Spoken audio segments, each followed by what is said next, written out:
اس video میں ہم آپ کو مصر کے سابق صدر مرسی کی زندگی کے حقائق بتائیں گے جو آپ نہیں جانتے ہوں گے، اور یہ باتیں جاننے کے بعد آپ ان کے مداح ہو جائیں گے۔ آپ ہمارا چینل سبسکرائب کر دیں اور ساتھ موجود بیل آئیکن پر بھی کلک کر دیں تاکہ ہماری آنے والی تمام ویڈیوز آپ تک پہنچتی رہیں۔ مصر کے صدر مرسی کے بارے میں پہلی چیز جو آپ نہیں جانتے ہوں گے وہ یہ ہے کہ صدر مرسی حافظ قرآن تھے، اور یہ ان کی تعریف نہیں، ان کی خصوصیات تھی، کیونکہ نبی صلی اللہ علیہ وآلہ وسلم کا فرمان ہے کہ تم میں سے بہتر وہ ہے جو قرآن سیکھتا ہے اور دوسروں کو سکھاتا ہے۔ دنیا بھر میں لوگ یہ سمجھتے ہیں کہ صدر مرسی اتنا شاندار آدمی نہیں تھا۔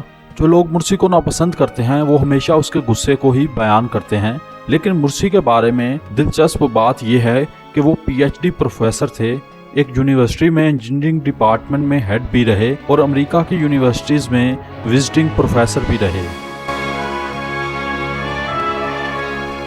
مصر کے حکمران ہمیشہ سے بڑے بڑے محلوں میں رہتے آئے ہیں۔ جب مرسی پہلی دفعہ صدارتی محل میں گیا تو اس نے اپنے ذہن میں ارادہ کر دیا کہ وہ اس محل میں نہیں رہے گا، لہٰذا اس نے پرآسائش محل کی بجائے کرائے کے ایک اپارٹمنٹ میں رہنے کو ترجیح دی۔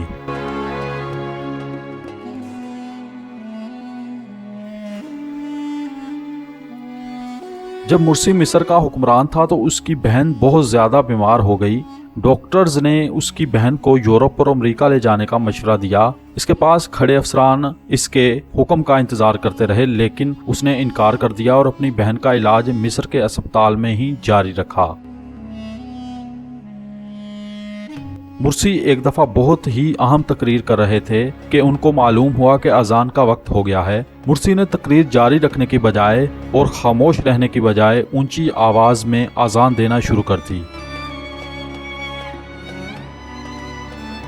ایک دن مرسی اپنی کار میں مصر کی گلیوں میں گزر رہے تھے کہ اس نے ایک عورت کو گلی میں سوئی ہوئی دیکھا۔ مرسی نے اپنی کار روک کر اس عورت سے سونے کی وجہ پوچھی تو اس نے بتایا کہ جب سے وہ بیوہ ہوئی ہے اس کے پاس کرائے کے لیے بھی پیسے نہیں۔ تو مرسی نے تاریخی جملہ کہا کہ کوئی بھی ماں مصر میں اس طرح ظلم برداشت نہیں کرے گی، اور افسران کو حکم دیا کہ آج سے اس عورت کا سارا خرچ حکومت اٹھائے گی۔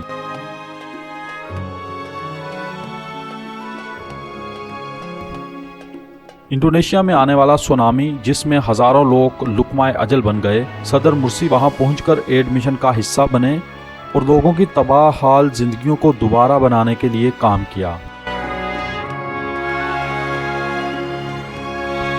حکمران منصب پر آتے ہیں اور جائیدادیں بنانا شروع کر دیتے ہیں، لیکن مرسی نے ایسا نہیں کیا۔ وہ اقتدار کے دوران کرائے کے مکان میں رہے، اور وہ دنیا میں سب سے کم تنخواہ لینے والے حکمران بھی ہیں۔ انہوں نے اپنے لیے پورے سال کی صرف 10,000 امریکی ڈالر تنخواہ مقرر کروائی۔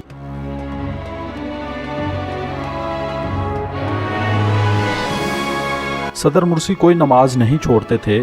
وہ فجر کی نماز ہمیشہ مسجد میں ادا کرتے تھے اور انہیں اکثر جمعہ کے خطبہ کے دوران آنسو بہاتے بھی دیکھا گیا۔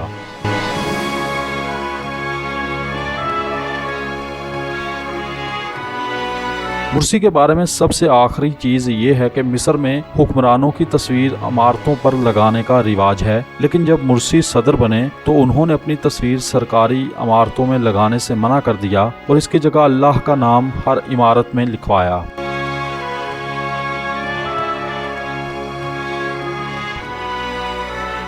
ناظرین، یہ مصر کے سابق صدر مرسی کی زندگی کے بارے میں کچھ حقائق تھے۔ اگر آپ کو یہ ویڈیو پسند آئی ہے تو اس کو لائک اور شیئر کر دیں اور کمنٹ کر کے بھی ضرور بتائیں۔ شکریہ۔